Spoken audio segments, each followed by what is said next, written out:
Jubilee Hills bypoll schedule నేపథ్యంలో code ఇవాల్టి నుంచే అమల్లోకి వస్తుందంటున్నారు హైదరాబాద్ జిల్లా ఎన్నికల అధికారి ఆర్వి కర్ణన్. ఇల్లీగల్ యాక్టివిటీస్ పై గట్టి నిఘా ఉంటుందని ఆయన స్పష్టం చేస్తున్నారు. ఓటర్లను ప్రలోభాలకు గురిచేస్తే కేసులు నమోదు చేస్తామని హెచ్చరిస్తున్నారు. ప్రభుత్వం ఎలాంటి కొత్త కార్యక్రమాలను చేపట్టకూడదంటున్న ఆర్వి కర్ణన్తో మా ప్రతినిధి కిరణ్ ఫేస్ టు ఫేస్. ఉప ఎన్నికల నగారా ముగింది. పూర్తిగా వచ్చే నెల 11న ఎన్నికలు జరగబోతున్నటువంటి నేపథ్యంలో జూబ్లీహిల్స్ నియోజకవర్గం పరిధిలో కావచ్చు, హైదరాబాద్ జిల్లా పరిధిలో ఎన్నికల కోడ్ ఏ విధంగా అమలు చేయబోతున్నారు మనతో మాట్లాడడానికి జిల్లా ఎన్నికల అధికారి ఆర్వి కర్ణన్ మనతో పట్టినారు. సార్ నమస్తే సార్, ఈ ఎన్నికల కోడ్ ఎట్లా అమలు చేయబోతా ఉన్నారు? ఆల్రెడీ 13వ తారీఖు నుంచి నోటిఫికేషన్ ఉంది కదా, ఎట్లా అమలు చేయబోతున్నారు? ఈ రోజులోంచే ఇప్పుడు ఈవినింగ్ లోంచే model code of conduct come into force and 13 October నుంచి నోటిఫికేషన్, అదేవిధంగా నామినేషన్ ప్రాసెస్ స్టార్ట్ అవుతుంది. రేపు ఎల్లుండి వరకు పూర్తిగా జూబ్లీహిల్స్ కాన్స్టిట్యున్సీలో ఎక్కడైనా పబ్లిక్ ప్లేస్లో, ప్రైవేట్ ప్లేస్లో పొలిటికల్ పార్టీస్ క్యాండిడేట్స్ ఎక్కడైనా బ్యానరో లేదన్నా పోస్టర్స్ ఫ్లెక్సీస్ పెట్టానో అదన్నీ రిమూవ్ చేయడం జరుగుతుంది. ఇంకా ప్రైవేట్ ప్లేసెస్లో వారు చేయడానికి అవకాశం ఉంటుంది. అది కూడా పర్మిషన్ వారు తీసుకోవాలి, కంటెంట్ కన్సర్న్ ఓనర్ దగ్గర తీసుకోవాలి. అది కూడా వారు క్యాండిడేట్ ఎక్స్పెండిచర్లో ఇంక్రీజ్ చేయడం జరుగుతుంది. పోలింగ్ కు సంబంధించినటువంటి పోలింగ్ స్టేషన్లు ఎన్ని ఏర్పాటు చేశారు సార్? మొత్తం జూబ్లీహిల్స్ పరిధిలో ఎన్ని పోలింగ్ స్టేషన్లు ఉంటాయి? దాదాపుగా 4 లక్షల ఓటర్స్ ఉన్నారు. 407 పోలింగ్ స్టేషన్ ఏర్పాటు చేశాం. దీనిలో మీరు చూసుకున్నారన్న 407లో 924/1000 రేషియోలో 6 రేషియో ఉన్నాయి, ఈపీ 2 6 రేషియో ఉన్నాయి. దీనిలో మాక్సిమం 139 లొకేషన్లో 407 పోలింగ్ స్టేషన్స్ ఉన్నాయి.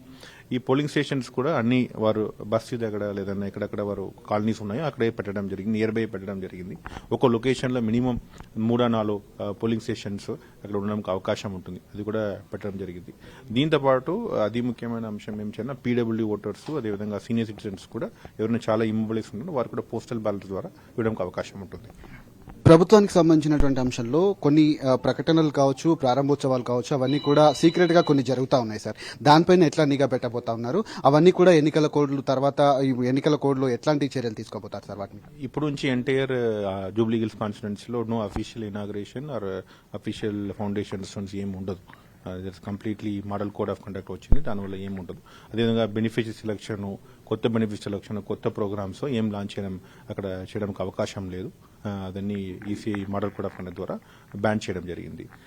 దీంతో పాటు ఎక్కడైనా కంప్లైంట్ వచ్చిన కఠిన చర్యలు కన్సర్న్ ఆఫీసర్స్ మీద లేదన్నా అక్కడ ఎవరు ఆర్గనైజ్ చేసినా వారి మీద యాక్షన్ తీసుకోవడం జరుగుతుంది. ఈ నెల 13 నుంచి నోటిఫికేషన్ నామినేషన్ల ప్రక్రియ కూడా కొనసాగుతుంది కాబట్టి అభ్యర్థి నామినేషన్ వేసేటువంటి సందర్భంలో ఎంతమంది రావచ్చు, ఆ సరౌండింగ్ లో ఎట్లాంటి చర్యలు తీసుకుంటారు, ఎట్లాంటి పోలీస్ బందోబస్తు ఏర్పాటు చేస్తారు సార్? ఎంతవరకు ఏదైతే రక్షణ చర్య ఉంటుందో? లోపల నామినేషన్ రో తీసుకొని RO దగ్గర 4 మెంబర్స్ అలౌ చేయడం జరుగుతుంది. బట్ 100 మీటర్స్ వరకు వారు ఏదైనా క్యాంపెయినింగ్ చేసుకుని వచ్చారన్నా మేము రెస్ట్రిక్ట్ చేయడం. 100 మీటర్స్ నుంచి వెహికల్స్ కూడా not more than 2 vehicles allow చేయడం జరుగుతుంది. పోలీస్ పూర్తి నిఘా పెట్టుకుని ఎంటైర్ ఏరియా ఎక్కడ RO నామినేషన్ కలెక్ట్ చేసుకున్నారో ఆ ఎన్టీఆర్ పూర్తిగా 100 మీటర్స్ కు గార్డ్ చేయడం జరుగుతుంది.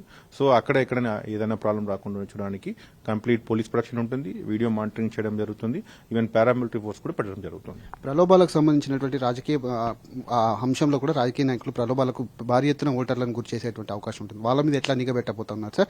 రాత్రులు ఎప్పటి వరకు ప్రచారం చేసుకోవచ్చు, దాని మీద ఎట్లా ఉంటుంది? అదని యాజ్ యూజువల్ టైం ప్రకారం ఉంటుంది. 10 PM తర్వాత అలౌ చేయము. బట్ మీరు చెప్పిన ప్రకారం ఎవరైనా ఇద్దరు కమ్యూనిటీ మధ్యలో, ఇద్దరు క్యాస్ట్ మధ్యలో ఎవరైనా ప్రాబ్లం క్రియేట్ చేసుకొచ్చినా వారి మీద యాక్షన్ ప్రకారం చట్ట ప్రకారం BNS ప్రకారం అదేవిధంగా model code of conduct action చేయడం జరుగుతుంది. చివరికి ఒక ప్రశ్న సార్, వచ్చే నెల 14 కౌంటింగ్ ఉంటుంది కదా సార్, కౌంటింగ్ ఎట్లాంటి ఏర్పాటు చేస్తారు? ఎక్కడ కౌంటింగ్ ఎక్కడ ఉంటుంది? ఉదయం ఎన్ని గంటల నుంచి ఎన్ని గంటల వరకు కౌంటింగ్ ప్రక్రియ కొనసాగుతుంది? 8 o'clock స్టార్ట్ అవుతుంది. మన కోట్ల విజయభాస్కర్ రెడ్డి ఇండోర్ స్టేడియంలో అక్కడ కౌంటింగ్ అరేంజ్మెంట్స్ చేయడం జరిగింది. Last parliament election, assembly election కూడా అక్కడే చేయడం జరిగింది. సో అక్కడే పూర్తి ఏర్పాటు, కౌంటింగ్ తో పాటు రిజల్ట్స్ కూడా 8 to maximum 4-5 PM లోపల డిక్లేర్ చేయడం అవకాశం ఉంటుంది. ఇది వారు చెప్తున్నటువంటి పరిస్థితి కనబడుతుంది. ఈ నెల 13 నుంచి ఏదైతే నామినేషన్ల ప్రక్రియ కొనసాగుతుంది కాబట్టి ఏదైతే అభ్యర్థితో పాటు 4గురిని అనుమతిస్తారు. మొత్తం 139 పోలింగ్ స్టేషన్లతో పాటు పూర్తిగా ఎన్నికల కోడ్ను పగడ్బందీగా అమలు చేస్తాము. ఏదైతే ఫ్లెక్సీలు కావచ్చు, బ్యానర్లు కావచ్చు, అవన్నీ కూడా పూర్తిగా ఈ రోజు నుంచి తొలగించబడతాయి. 24 గంటల్లో వాటిని కూడా తొలగించి వచ్చే నెల 11న ఎన్నిక జరుగుతుంది కాబట్టి ఖచ్చితంగా అన్ని రకాల చర్యలు తీసుకుంటూనే పూర్తిగా 14వ తేదీ కౌంటింగ్ సంబంధించినటువంటి చర్యలు కూడా ముందస్తుగానే చేపట్టాము. జిల్లా యంత్రాంగం కూడా సిద్ధంగా ఉందంటూ కూడా తాను చెప్తున్నటువంటి పరిస్థితులు కనబడుతున్నాయి. కెమెరామెన్ ఉపేందర్తో కిరణ్, టీ న్యూస్, హైదరాబాద్.